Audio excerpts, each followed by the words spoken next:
Hei, näitan teile selles videos, kuidas uut kasutajat lisada ja kasutajaid hallata ja kasutajagruppe seadistada. Selleks võtame seaded, kasutajad ja paremalt leiab nupu uus kasutaja. Siin saate sisestada kasutaja e-posti aadressi ja valida kasutajagrupi.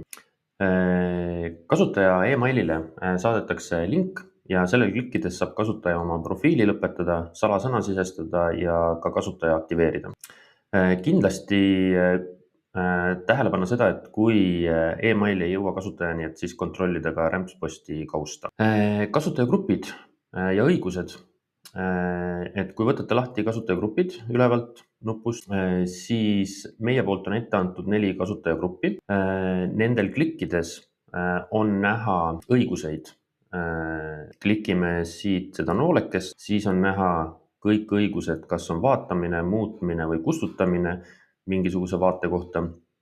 Ja siit on näha, mis õigused on sellel grupil olemas ja mis ei ole. Kui on soovi neid õiguseid muuta mingi kasutajate grupi kohta, siis üleval jällegi nupp muuda kasutajagruppi.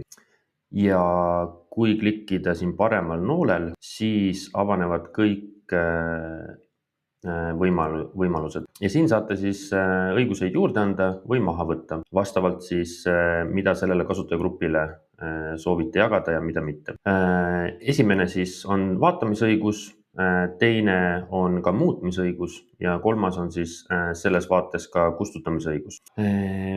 Ja kui soovite näiteks uut kasutajagruppi lisada, siis paremal nupp uus kasutajagrupp, valite kasutajagrupile nime ja määrata selle aktiivseks.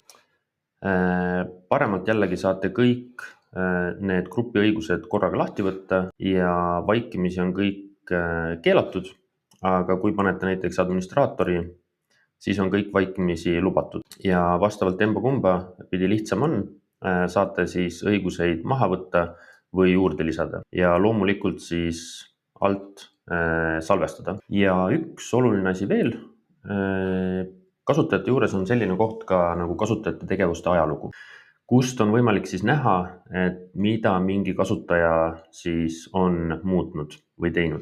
Ja nimekirja veergusid saate ka muuta, näiteks võib-olla objekti ID-d ei ole vaja, objekti koodi ja nimetust, siis see vaade muutub vastavalt sellele.